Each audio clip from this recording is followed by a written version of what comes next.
কাল রাতে জমজমাট আইবুড়ো ভাত ছেড়ে বেরোতে বেরোতে অনেক দেরি হয়ে গেছিল। কিছুতেই ওরা আমাকে ছাড়ছিল না, কিন্তু আমার যেহেতু জামা কাপড় প্যাকিং করা ছিল না, তাই আমাকে ফিরতেই হয়েছিল। তাই আজ সকাল সকাল রেডি হয়ে বেরিয়ে পড়েছি। আমি, মা আর মিমি ওলা ধরে চলে এসেছি। কেষ্টপুরের একদম ভিআইপির ওপরেই প্যারাডাইস ব্যাঙ্কোয়েটটা প্রিয়াঙ্কাদিরা বুক করেছিল। তো আমরা এত সকাল সকালই চলে এসেছি যে ব্রাইট আর তার বাবা মা এখনো এসে পৌঁছায়নি।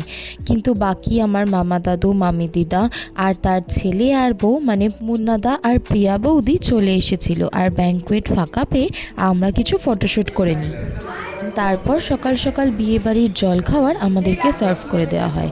আর চিরাচরিত বাঙালি বিয়েবাড়ির জলখাবার তো জানাই আছে, লুচি আর ছোলার ডাল করা হয়েছিল। আর তারপরে দেওয়া হয়েছিল গরম গরম চা।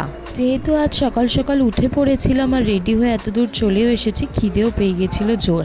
তাই কেউ না আসার আগেই আমরা যে কজন ছিলাম খেয়ে নিয়েছিলাম।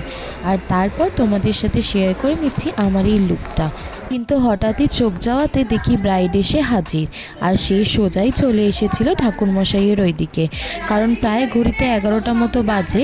দিদি এখনও বৃদ্ধিটাই শুরু করতে পারেনি, মানে নানি মুখে সমস্ত পুজো আচ্ছা। তো ঠাকুরমশাইও তাড়া দিচ্ছিল, তাই ও এসে যেটুকু যা জোগাড় করার বা ঠাকুরমশাইকে বলে দেওয়ার সেগুলোই বলে দিচ্ছিল। আর আমি ওর হাতে হাতে সমস্ত জিনিসগুলো বার করে দিচ্ছিলাম।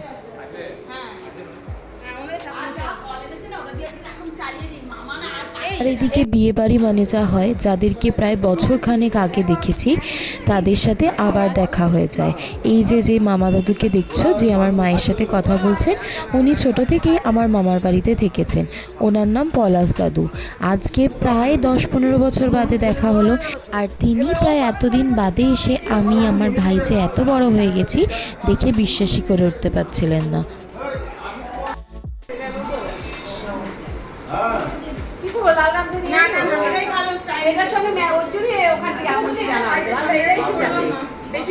প্রিয়াঙ্কাদের এই বৃদ্ধির লুকটা ক্রিয়েট করেছে আমার মায়েরই একজন বোন, তার নাম পূজা সরকার।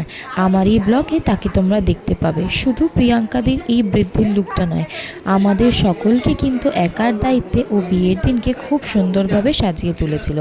সেই লুকটা আর ওর কন্ট্যাক্ট ডিটেলসটাও তোমাদের সাথে শেয়ার করে নেব। সত্যিই খুব যত্ন সহকারে এবং স্কিন টোনের সাথে ম্যাচিং করে খুব সুন্দরভাবে মেকআপটা করেছিল।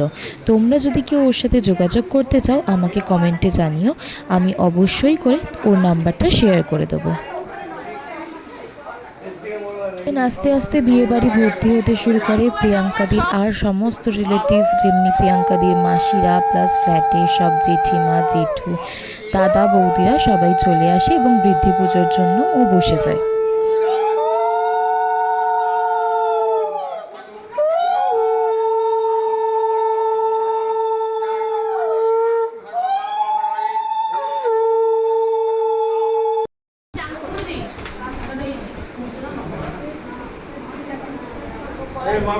এখানে সব এওরা একসাথে মিলে জোগাড় যন্ত্র করছে। প্রিয়াঙ্কাদির হাতে গাছ কৌটোটা তুলে দেবে এবং একসাথে কিছু একটা হলুদের টিপ লাগাবে। আজ সকাল সকাল থেকে ক্যামেরাম্যান দাদারাও চলে এসেছে, আর ওরা একদম সামনে সুন্দরভাবে বসে গেছে যাতে বৃদ্ধির শ্যুটটা খুব ভালোভাবে করতে পারে। এরপরেই হবে গায়ে হলুদ, তবে ছেলের বাড়ি থেকে আগে গায়ে হলুদ নিয়ে আসবে, তারপরে মেয়ে গায়ে হলুদের জন্য বসবে।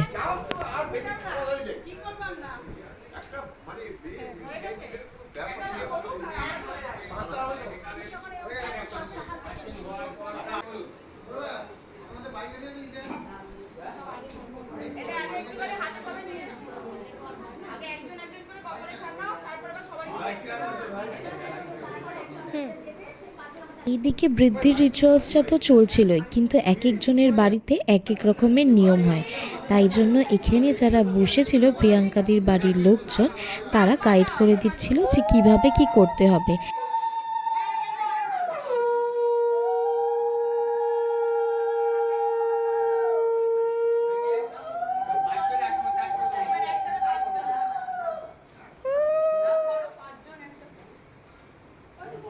আপনি এদিকটা এসে বসে যেতে পারবেন? আমি না না না আপনি ঠিক আছেন, আপনাকে বলছি এদিকটা এসে বসে।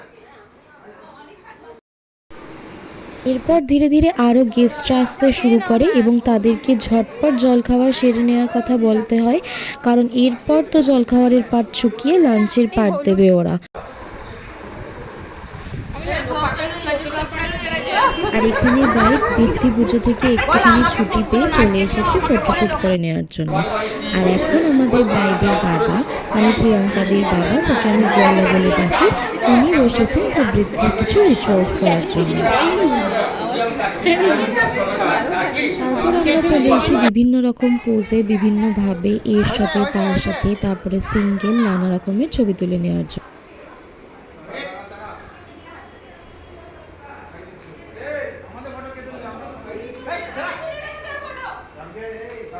এইসব করতে করতেই বরের বাড়ি থেকে ফোন আসে এবং তারা জানায় কিছুক্ষণের মধ্যেই বরযাত্রী চলে আসছে গায়ে হলুদ নিয়ে। আর কথা বলতে বলতে বরের বন্ধুরা চলে এসেছিল আমাদের কনের জন্য তার গায়ে লাগানো হলুদের বাটি নিয়ে, আর সাথে ছিল অনেক অনেক তত্ত্ব আর মিষ্টি। বরের বাড়ির লোকেদেরকে আপ্যায়ন করার জন্য এখানে মিষ্টি আর কোল্ড ড্রিঙ্কসের ব্যবস্থা ছিল। তারপর তাদেরকে অনেক রিকোয়েস্ট করা হয় তারা যেন লাঞ্চ করে যায়, কিন্তু তারা কিছুতেই রাজি হয় না, কারণ তারাও জানেন যে তাদের বাড়িরও অনেক রিচুয়ালস বাকি রয়েছে। তারা ঝট করে গিয়ে সেই রিচুয়ালসগুলো কমপ্লিট করে তাদেরও তো আবার সকাল বিকেল করে বেরোতে হবে না।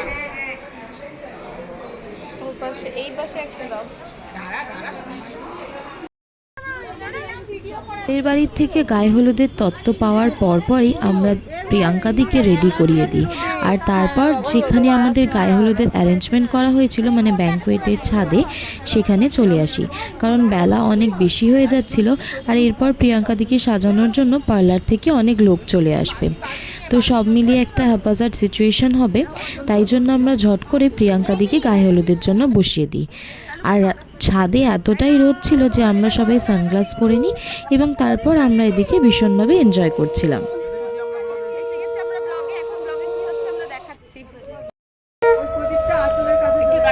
আর এদিকে প্রিয়াঙ্কাদির মা, মানে আমার মামাদিদা, প্রিয়াঙ্কাদিকে বরণ করে নিচ্ছিল।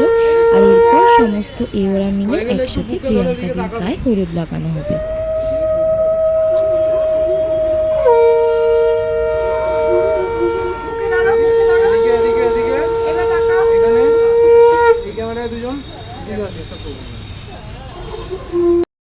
পাঁচজন হয়নি তো, হয়ে গেছে।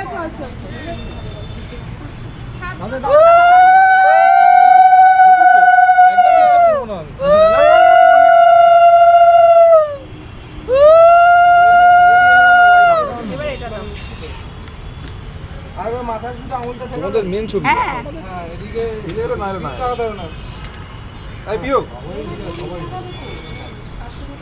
তুমি এখন শুধু দেখো তোমার চারপাশে কি হচ্ছে।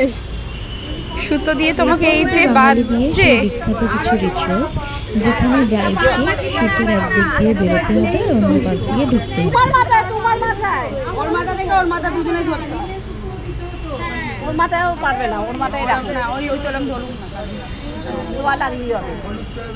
এই হলুদ, এই হলুদ নাও, নাও হলুদ, না এই হলুদ, ও এটা শুধু লাগা, না এটা লাগা, ও গায়ে না, গায়ে ওই ঠাকুরমশাইটা এটা আল্ট্রা ম্যাক্স প্রো নয়।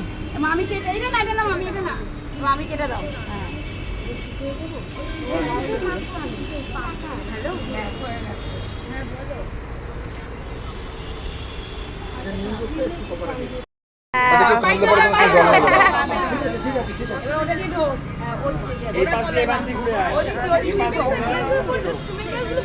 হ্যাঁ তাদের কোনো চিন্তাই নেই।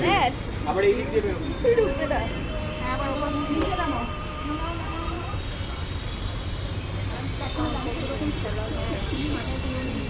আবার ওই দিক দিয়ে ঢোক, এই মাঝখানটা দিয়ে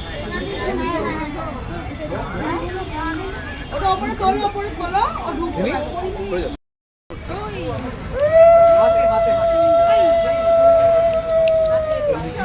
আগে তুমি নাটক করে রাখি, যাচ্ছি আমি।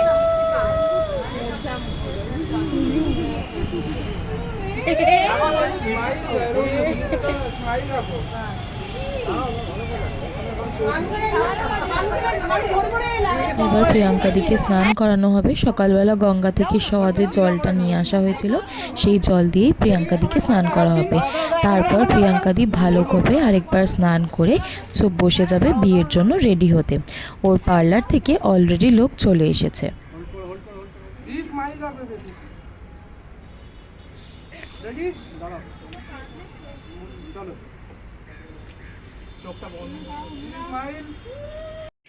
সমস্ত রিচুয়ালস এদিকের মিটিয়ে প্রিয়াঙ্কাদি এবার নিচে নেমে যাচ্ছে। আমরাও চলে যাব লাঞ্চ করতে।